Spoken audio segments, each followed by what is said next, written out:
بسم اللہ الرحمن الرحیم۔ السلام علیکم۔ مور جتنا اب خوبصورت ہے اس سے کئی زیادہ جنت میں خوبصورت تھا۔ مور کی خوبصورتی پہ سبھی پرندے فدا تھے۔ مور سے ایسی کون سی خطا ہو گئی تھی جس سے اللہ تبارک و تعالیٰ نے مور کو جنت سے نکال دیا۔ اللہ تبارک و تعالیٰ نے جب حضرت آدم علیہ السلام اور اماں حوا کو بنایا اس کے بعد ان دونوں کو جنت میں بھیج دیا۔ وہ دونوں جنت میں بہت ہی پرسکون رہتے تھے، بہت ہی لذیذہ میوے اور پھل کھاتے تھے۔ شیطان جنت سے نکالا جا چکا تھا۔ شیطان کی حضرت آدم علیہ السلام سے دشمنی ہو گئی تھی۔ شیطان یہ چاہتا تھا کہ وہ کسی بھی طرح حضرت آدم علیہ السلام اور اماں حوا کو جنت سے نکال دے۔ شیطان کو خبر ہوئی کہ حضرت آدم علیہ السلام کو تمام میوے کھانے کی اجازت ہے لیکن گندم کھانے کی اجازت نہیں ہے۔ شیطان انتقام کی آگ دل میں لیے جنت کے دروازے کے پاس بیٹھ گیا اور 300 سال تک وہاں پر بیٹھا رہا کہ کوئی جنت کے دروازے سے باہر آئے اور شیطان اس سے بات کر سکے۔ ایک دن اچانک سے مور جنت سے باہر آ گیا۔ شیطان اس کو دیکھتے ہی بہت خوش ہوا۔ اس کو کہنے لگا، اے خوشنما پرندے تم کون ہو؟ مور بولا، میں مور ہوں، اب تم اپنا تعارف کرواؤ۔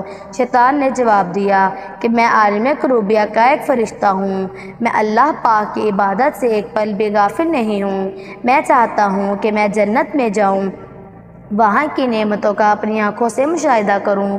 شیطان مور کو کہنے لگا، تم مجھے جنت کے اندر لے جاؤ، میں تمہیں 3 ایسی باتیں بتاؤں گا جس سے تمہیں ابدی زندگی حاصل ہو جائے گی، تمہیں بڑھاپا اور بیماری نہیں آئے گی، تم ہمیشہ جنت میں رہو گے۔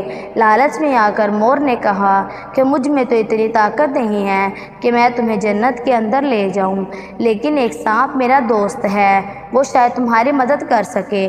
یہ کہہ کر مور سانپ کے پاس آیا، اس کو ساری بات بتائی تو سانپ بھی بہت خوش ہو گیا۔ شیطان کو اپنے منہ میں چھپا کر جنت میں داخل ہو گیا اور شیطان اپنی چال میں کامیاب ہو گیا۔ جنت کے تمام نگہبانوں کو یہ معلوم تھا کہ شیطان یہ چال چل رہا ہے اور جنت میں داخل ہو چکا ہے۔ فرشتے شیطان کو جنت سے نکالنے لگے، تبھی اللہ پاک کا حکم ہوا کہ اس کو ابھی تک جنت میں ہی رہنے دیا جائے۔ اس سے شیطان اللہ تبارک و تعالیٰ کے حکم سے رک گیا۔ شاید یہ حضرت آدم علیہ السلام کا امتحان تھا کہ شیطان حضرت آدم علیہ السلام اور اماں حوا کے پاس جا کر اپنی محبت کا اظہار کرنے لگا۔ وہ دونوں ہی شیطان کو پہچان نہ سکے کیونکہ ماضی کے مقابلے میں شیطان کی شکل تبدیل ہو چکی تھی۔ شیطان کہنے لگا کہ میں چاہتا ہوں کہ آپ دونوں ہمیشہ جنت میں اسی طرح زندگی گزاریں، ہمیشہ خوش رہیں۔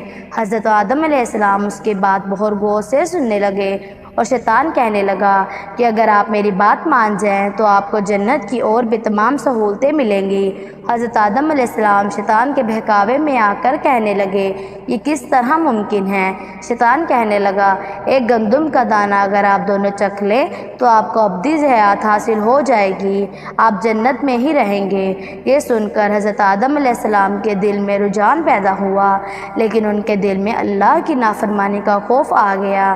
جبکہ اماں حوا شیطان کے باتوں میں آ گئی، ان دونوں نے گندم کے دانے کو چکھ لیا۔ یہ کہانی بہت طویل ہے لیکن مختصر سی بات ہوگی۔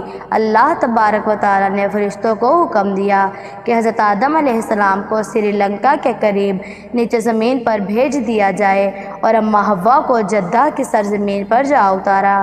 شیطان کو جنت سے حضرت آدم علیہ السلام کو سجدہ نہ کرنے کی وجہ سے نکالا گیا تھا۔